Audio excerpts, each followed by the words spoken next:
Morning. আমি এখন নেপালে, সকালে হালকা হালকা কুয়াশা। সবাই এখন যখন চা খাচ্ছে, আমি তখন আপনাদের জন্য প্রশ্নোত্তর পর্বের ভিডিও বানাচ্ছি। আর আজকেই অসময়ে প্রশ্নোত্তর পর্বের ভিডিও, তার একটা কারণ, বড় কারণ এটাই যে এই সপ্তাহে তো রবিবার প্রশ্নোত্তর পর্বের ভিডিও আসেনি, বিভিন্ন কারণে আসেনি। তাই আজকে ভাবলাম এরকম সময় এরকম প্রকৃতির মধ্যে আপনাদের একটু নেপালের প্রকৃতি দেখাতে দেখাতে একটা প্রশ্নোত্তর পর্বের ভিডিও হয়ে যাক। আসলে কিছুদিন গ্যাপ হয়ে গেলে এই প্রশ্নোত্তর পর্বের ভিডিও না আসলেই তখন মনে হয় যে আপনাদেরকে মিস করছি, আপনাদের সাথে কথা বলার এটা মনে হয় একটা মাধ্যম। এনিওয়ে, আজকে কিছু প্রশ্ন তো নিয়েছি এবং আইফোন 16 প্রো ম্যাক্স, এখানে আমি প্রশ্নগুলো দেখে পড়বো। আর এখন ভিডিওটা শুট হচ্ছে স্যামসাং গ্যালাক্সি S24 আলট্রা দিয়ে, ফ্রন্ট ক্যামেরা দিয়ে। কিন্তু তাহলে কি প্রশ্ন আছে সেগুলো আমরা পড়তে শুরু করি। আপনারা ততক্ষণ লাইক টাইক করে কমেন্ট করে একসাথে চলুন ভিডিওতে ঝাঁপিয়ে পড়ি। মুস্তাফিজুর রহমান তিনি বলছেন, রুকো যারা সবার করো ফর S25 আলট্রা। আমি আসলে কিছু কমিউনিটি পোস্ট করেছিলাম যেখানে স্যামসাং S24 আলট্রা আর আইফোন 16 প্রো ম্যাক্স এর ফটো কম্পারিজন কিছু দিয়েছিলাম, তো সেটা দেখে এরকম কমেন্ট এসেছে। কিন্তু S25 আলট্রা আমরা আশা করছি ভালো হবে, হয়তো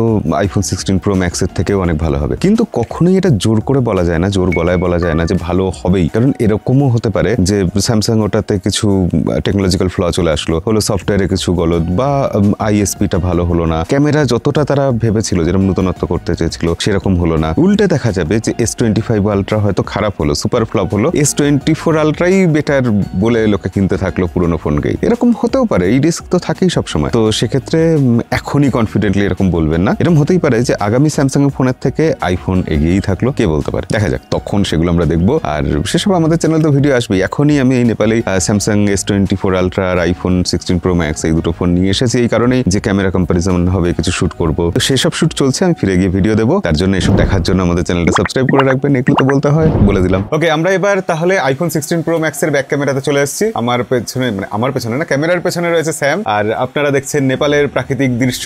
বাইরে প্রচুর বৃষ্টি হচ্ছে, আমরা বৃষ্টির মধ্যে বারান্দায় দাঁড়িয়ে ভিডিও তুলছি। তার কারণ যে বাইরে বেরোতে পারছি না, সারাদিন ধরে আমরা ঘরে বসে আছি, যে যার বাড়িতে শোয়ার মতো, এখন হোটেলে শুয়ে আছি আর কি, এরকম ব্যাপার। এনিওয়ে, সেকেন্ড প্রশ্নটা পড়ে দেখি। সেকেন্ড প্রশ্ন করেছেন মোহাম্মদ বেলাল হোসেন। তিনি বলছেন, দাদা কেমন আছেন? আমি সৌদি আরব থেকে বেলাল বলছি। আমি অনেক কমেন্ট করেছি, রিপ্লাই পাই না, তবুও কমেন্ট করতে ভুল করি না কখনো। স্যামসাং S23 নেবো না S24 FE ফোনটার জন্য অপেক্ষা করব? আমার মতো S23 নেওয়াটাই বেটার। S24 FE সবে বিভিন্ন জায়গায় লঞ্চ হওয়া শুরু হয়েছে, এখনো পরীক্ষিত নয়, জানি না কেমন ফোন হবে, তবে সেটা FE সিরিজের ফোন, এটাও মাথায় রাখতে হবে। কিন্তু S23 ফোনটা এমনিতে সব ভালো, তবে ওই ব্যাটারি ব্যাকআপ, একটু গরম হওয়া, এই ব্যাপারগুলো টুকটাক রয়েছে। না হলে S23 FE খুবই ভালো ফোন, যারা কম্প্যাক্ট ফোন খুঁজছে তাদের জন্য। তো নিয়ে নিন, ওটা নিয়ে নিন, কোনো অসুবিধা হবে না। সৌম্যদেব বিশ্বাস বলছেন, দাদা 3 বছর আপনার ভিডিও দেখে কোনোদিন রিপ্লাই পাইনি, 2024-এ S22 ফোনটা কেমন হবে? S22 ফোনটা এখন একদম নেওয়া ঠিক হবে না আমার মতে। এমনি সেই সময় ফোনটার ব্যাটারি ব্যাকআপ খুবই কম ছিল, এখন এত পুরনো হয়ে গেছে, এখন ওটার দিকে না যাওয়াই ভালো। তার থেকে S23 FE বোধহয় বেটার হবে। মুজিদ রাব্বি বলছেন, দাদা কার্ভ অ্যামোলেড ডিসপ্লে আর ফ্ল্যাট অ্যামোলেড ডিসপ্লে, এই দুটি ডিসপ্লের ভিতরে কোন ডিসপ্লেতে গ্রিন লাইন ইস্যু বেশি দেখা যায়? আর এই দুটো ডিসপ্লের ভিতর কোন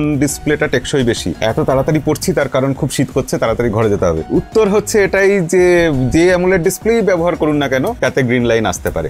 গ্রিন লাইন আসার জন্য গ্রিন লাইন কোনো কিছু দেখে না, ও সবাইকে ভালোবাসে আর কি। কার্ভেও আসতে পারে, ফ্ল্যাটেও আসতে পারে, তো সেক্ষেত্রে ওটার সাথে কিছু যায় আসে না। তবে ওই টেকসই হওয়া, পড়ে গেলে ভেঙে যাওয়া, সারানোর খরচা বেশি, এইসবের ক্ষেত্রে ফ্ল্যাট ডিসপ্লে এগিয়ে থাকবে। পরের প্রশ্ন করেছেন অন্তর সরকার। তিনি বলছেন, হ্যালো দাদা, আমি আপনার চ্যানেলের বহু পুরনো একজন সাবস্ক্রাইবার, আশা করি আপনি ভালো আছেন। বাংলাদেশে 1,30,000 টাকার মধ্যে Vivo X100 ultra, Samsung S24 আলট্রার মধ্যে কোনটা নেওয়া ভালো হবে? এমনিতে সফটওয়্যার এক্সপিরিয়েন্সের জন্য S24 আলট্রা স্যামসাং, কোনো সন্দেহ নেই এইদিকে। সফটওয়্যার সংক্রান্ত যাবতীয় সবকিছুর জন্য স্যামসাং এগিয়ে থাকবে। কিন্তু ভিভো X100 আলট্রা, তার ক্যামেরাটা আমি টেস্ট করেছিলাম, আমাদের দেশে তো লঞ্চ হয়নি। আমি ভিভো অফিসিয়াল যারা আছেন, তারা 2-1 হাতে হাতে ইউজ করছেন, তাদের থেকে আমি ইউজ করে দেখেছি, ক্যামেরা দুর্ধর্ষ। মানে কোথাও মনে হচ্ছে যে স্যামসাং এর S24 আলট্রা থেকেও বেটার ক্যামেরা। তো শুধু ক্যামেরার জন্য ভাবলে ভিভোর দিকে যাওয়া যেতেই পারে, তবে ভিভোর ক্যামেরা অ্যালগোরিদমটা কিন্তু সম্পূর্ণ আলাদা। যারা ভিভোর ওটা পছন্দ করেন তাদের জন্য ভালো, কিন্তু যারা পছন্দ করেন না তাদের জন্য ওটা একটুখানি অন্যরকম হয়ে যাবে, একটু বাড়াবাড়ি হয়ে যাবে আর কি। কাব্য তিনি বলছেন, ভাইয়া ফোন অনেকদিন সুইচ অফ করে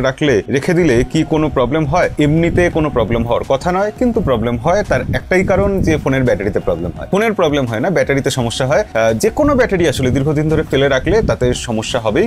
আর ফোনের ক্ষেত্রে দেখা গেছে যে ব্যাটারি ফুলে যাচ্ছে, সেটা হুজ দ্য বস আমাদের ভিডিও বানিয়ে দেখেছিলেন। তো সেক্ষেত্রে আমরা নিজেরাও প্র্যাকটিক্যালি দেখেছি, আমাদের লাইফে আমাদের পুরোনো ফোনগুলো 2-1টাতে ওরকম হয়েছে। তো সেক্ষেত্রে ব্যাটারি খারাপ হয়ে যেতে পারে, সেটা খুব রিস্কি হয়ে যাবে তারপর অন করে ইউজ করলে। তাই ফোন বন্ধ করে না রাখাই ভালো, রেগুলার চার্জ দেওয়া উচিত। একটা সপ্তাহে 1 দিন করে দিলেন, এটা হলেই চলে, আর না হলে ফোনে আর কোনো সমস্যা নেই। এবার আমরা তাহলে স্যামসাং গ্যালাক্সি S24 আলট্রাতে আবার শিফট করে যাই, ফ্রন্ট ক্যামেরাতে। পরের কমেন্ট বন্ধন দাস, তিনি বলছেন পেজার নিয়ে একটা ভিডিও চাই। অবশ্যই এটা একটা ভালো কথা বলেছেন। আমি ভাবছিলাম বলেছিলাম আমার ধারণা ছিল যে পেজেটের ব্যাপারে সবাই জানেন, যারা ব্যবহার করেছেন যারা করেননি, আমিও তো কোনোদিন ব্যবহার করিনি, কিন্তু আমিও জানি পেজেটের ব্যাপারে। কিন্তু এটা আমার ভুল ভাবনা ছিল। আমি যে ইসরায়েল আর হিজবুল্লাহকে নিয়ে যে ভিডিওটা বানিয়েছিলাম সেখানে আমার পেজারের ব্যাপারটা আরো ক্লিয়ার করে বলা উচিত ছিল, এখন মনে হয়। তবে হ্যাঁ, পেজার নিয়ে একটা ছোট ভিডিও, শর্ট ভিডিও বানিয়ে আপনাদের এটা বোঝানো বা দেখানো যেতেই পারে, পেজার নিয়ে একটা ভিডিও বানানো যায়। মোহাম্মদ রাশাদ বলছেন একই রকম মোবাইল ফোন আনবক্সিং দেখতে ভালো লাগে না, তার চেয়ে এরকম টেকনিক্যাল ভিডিও দেখতে ভালো লাগে। হ্যাঁ, সবসময় একই রকম ভিডিও দেখতে তো ভালো লাগে না, তাই জন্যই আমাদের চ্যানেলটা আমি চেষ্টা করি সবসময় অন্য রকম কিছু ভিডিও বানানোর। যেমন লেবাননে পেজার বিস্ফোরণ, সেটা নিয়ে আমি ভিডিও বানানো। আমার মনে হলো এটা একটা টেকের ক্ষেত্রে গুরুত্বপূর্ণ টপিক, কারণ যুদ্ধের সংজ্ঞা ধারণা পাল্টে যাবে। আমরা ঘরে যা কিছু ইউজ করি সেইগুলো ভবিষ্যতে ইউজ করতে ভয় পাবো। মানে মনে করুন আমরা চায়নার তৈরি জিনিস ব্যবহার করছি, চাইনিজ ফোন ব্যবহার করছি, তো চাইনিজ ফোনগুলোর বিরুদ্ধে বহু অভিযোগ এসেছে। এবার তো এই ভয়টাও থাকবে যে তার মধ্যে বিস্ফোরণ লুকিয়ে নেই, তো তাদের সাথে কোনোদিন আমাদের শত্রুতা বেড়ে গেলে তারা বিস্ফোরণ ঘটাবে না। তো সব দেশই এরকম একটা অবিশ্বাসের জায়গায় থাকবে, একটা অবিশ্বাসের বাতাবরণ তৈরি হয়েছে। তার ফলে প্রত্যেকেই চাইবে নিজের দেশেই নিজে টেকনোলজি ডেভেলপ করতে, পারবে না যদিও, এখনো পারে না, এবং তারপরও কোথাও গিয়ে অন্য দেশের টেকনোলজি ইউজ করলে সেখানে খুবই একটা ভয়ের ব্যাপার থাকবে, অবিশ্বাসের ব্যাপার থাকবে। এটা বিশাল বড় একটা চেঞ্জ আমার মতে। একটা ভবিষ্যতে এটা কি হবে, কত বড় ইম্প্যাক্ট ক্রমশ আমরা বুঝতে পারবো, কিন্তু এখনই আমি এটা ফিল করছি যেটা ভীষণ বড় একটা চেঞ্জ আসছে। পরের কমেন্ট করেছেন মোহাম্মদ ইয়াসিন মল্লিক, তিনি বলছেন দাদা আমার দুটো প্রশ্ন ছিল। এক, ইয়ারবাডস ব্যবহার করলে কি ফোনের স্পিকারের সমস্যা বা সাউন্ড কমে যায়? 2, ফোনের চার্জিং অপশন থেকে চার্জিং স্পিড বাড়ালে কি ফোনের বা ব্যাটারির কোনো সমস্যা হবে? প্রথম কথা, ইয়ারবাডস ব্যবহার করলে স্পিকারের সাউন্ড কমে যায় না, যাওয়ার কথাও না। এটা কোথাও গিয়ে আমাদের হয়তো একটু মনের ভুল, অন্য কোনো কারণে হয়েছিল, কাকতালীয়ভাবে ব্যাপারটা এরকম ঘটেছে, তাই আপনার এরকম মনে হচ্ছে। দ্বিতীয়ত, 2 নম্বর প্রশ্নের উত্তর, ফোনের চার্জিং অপশন থেকে চার্জিং স্পিড বাড়ালে তাতে ব্যাটারির হেলথে প্রভাব পড়ে। যত ফাস্ট চার্জিং হবে তত ব্যাটারির ব্যাকআপ কমে যাবে। অর্থাৎ আমরা 5000 mAh একটা ব্যাটারি নিয়ে তাকে যদি 80 ওয়াটের চার্জার দিয়ে চার্জ করি, তাতে যতটা চার্জের ব্যাকআপ পাবো, তারপর সেই একই ব্যাটারিকে 5000 mAh তাকে যদি একটা 15 ওয়াটের চার্জার দিয়ে চার্জ করি, তাহলে কিন্তু ওই ব্যাটারিরই ব্যাকআপ তুলনামূলক বেশি পাবো। তো ব্যাটারি ব্যাকআপ বেড়ে যায়। এছাড়া ব্যাটারির যে আয়ু, সেই আয়ু তুলনামূলক কমে যায় যখন ফাস্ট চার্জিং করা। তো চার্জিং অপশন থেকে যদি আপনি কম স্পিডে চার্জ দেন ব্যাটারিতে, তাহলে সেটা ব্যাটারির জন্য অবশ্যই ভালো, ফোনের জন্য ভালো, তবে আমাদের ব্যস্ততার জীবনে সেটা একটু খারাপ। শামসিব জুমান হাসিব, তিনি বলছেন আমিও কালকে ভেবেছিলাম এটা, luxury brand should never be among mass people. IPhone needs innovation and increase the price to stop selling old model after new model get launched. এখানে আমিও সেটা অনেকটা মনে করি, কিন্তু এখানে দুটো পয়েন্ট এসে যাচ্ছে। অ্যাপেল কি বরাবরই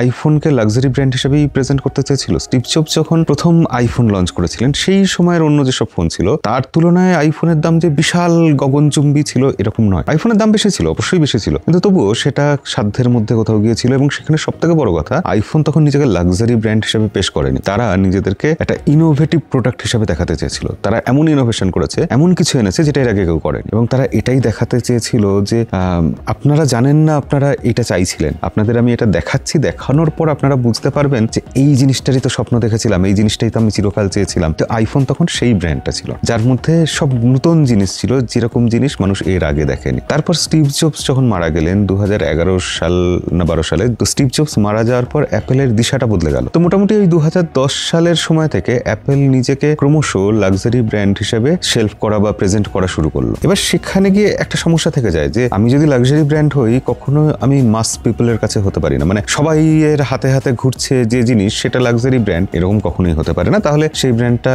লাক্সারি ব্র্যান্ড থাকে না, সেটা সাধারণ জনগণের জাতীয় ফোন হয়ে যায়, এরকম ব্যাপারটা হয়। তো সেক্ষেত্রে অ্যাপেলের কিন্তু ওই জায়গাতে একটা বড় সড়ো টানাপোড়েন রয়ে গেল। অ্যাপেল নিজেকে কোথায় প্রেজেন্ট করবে? তারা সবার কাছে ফোন বিক্রি করে বেশি টাকা লাভ করবে, নাকি লাক্সারি ব্র্যান্ড হিসেবে নিজেকে প্রেজেন্ট করে তারা খুব কিছু নিশ মানুষের কাছে, কিছু সিলেক্টিভ সেলিব্রিটি লোকের কাছে তাদের ফোন বিক্রি করবে, বেশি দামে বিক্রি করবে এবং সেখান থেকে লাভের টাকা তুলে নেবে? এই টানাপোড়েনটার মাঝে অ্যাপেল বোধহয় কোথাও গিয়ে ব্র্যান্ড ভ্যালু হারিয়ে ফেলছে। আমি শর্টস ভিডিওতে এটাই বলতে চেয়েছিলাম। আপনি দেখুন যে বড় বড় যেসব ব্র্যান্ড আছে, কার্টিয়ার, গুচি, আরমানি, এইসব যে ব্র্যান্ড আছে, তাদের কিন্তু প্রোডাক্টগুলো তারা এমন দামে রাখে না যে সাধারণ মানুষ চাইলেই কিনতে পারবে। প্রাডা, তো তারা যেটা করে কি, যে তাদের প্রোডাক্ট যদি বিক্রি নাও হয়, তারা সেলে বিক্রি করে না, তারা সেই প্রোডাক্ট নষ্ট করে দেয়, জ্বালিয়ে দেয়। তো অ্যাপেল কিন্তু সেই জিনিসটা করতে পারছে না। কি গো?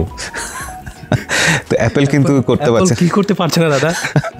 এই যে আমাদের ব্র্যান্ড চলে এসেছে, ব্র্যান্ড চলে এসেছে। ভাই কি যে শীত, এই শীতের মধ্যে দেখেন আপনাদের জন্য কি পরিমাণ কষ্ট করছে। জোস দাদা, চালিয়ে যান। Thank you. এখানে ঘুরতে আসা হয়েছে কিন্তু স্যামের জন্য, এটা কিন্তু মানতেই হবে। ও আসতে মানে আমাকে বলেছিল আসার জন্য, তো তার জন্যই আসা হলো, নইলে এরকম হঠাৎ করে ঘুরতে চলে আসা এটা হতো না। তো যাই হোক, ব্র্যান্ড ভ্যালুর ব্যাপারে এটাই আমার বলার, যে অ্যাপেল কোন জায়গায় নিজেকে প্লেস করবে সেটা এখনো ঠিক করতে পারেনি, সেটা ঠিক করুক। আমরা তারপরে ভাববো যে অ্যাপেল কি করছে সেই নিয়ে আলোচনা করব, এই বিচার বিশ্লেষণ চলতেই থাকবে। দেখা যাক কি হয় শেষ অবধি। টিম কুকের সময় বা মেয়াদ তো ফুরিয়ে এসেছে, তারপর অ্যাপেল কোন দিশাতে হাঁটবে সেটার উপর অনেক কিছু নির্ভর করছে। 2025 সাল বা 26 সাল এই টাইমটা অ্যাপেলের জন্য একটা গেম চেঞ্জিং টাইম হতে পারে। টিম কুক এখন অব্দি অ্যাপেলের যে বিক্রি প্রফিট সেই জিনিসটাকে পুরোপুরি শেষ হয়ে যেতে দেননি, সেটাকে মোটামুটি কনস্ট্যান্ট রেখেছেন। ব্র্যান্ড ভ্যালুটা একটু কমেছে, তবে খুব যে কমে গেছে এরকমও না। এরপর কি হবে? টিম কুকের পথেই যদি চলতে থাকে অ্যাপেল, তারপর কি আদৌ ব্র্যান্ড ভ্যালু ধরে রাখতে পারবে, এই লাভ এই প্রফিট ধরে রাখতে পারবে, সেটা একটা দেখার মতো ব্যাপার। আবার অ্যাপেল যদি রিস্ক নিয়ে আবার ওই স্টিভ জবসের ইনোভেশনের পথে ফিরে যায়, তাহলে অ্যাপেল কি ভালো কিছু করতে পারবে, আমাদের সত্যি নতুন কিছু দিতে পারবে? অন্যান্য কোম্পানি যেসব চ্যালেঞ্জ নিয়ে আসছে অ্যাপেলের সামনে, তাদের সাথে অ্যাপেল কি আর কম্পিটিশনে পারবে? ভিশন দেখানোর জন্য, ভিশনের জন্য নতুন কেউ কি আসবেন, এটা দেখার থাকবে। যাই হোক, আজকের ভিডিও লম্বা করবো না, ভিডিও এখানে শেষ করবো। দেখা হবে পরের ভিডিওতে। আজকের মতো বিদায়।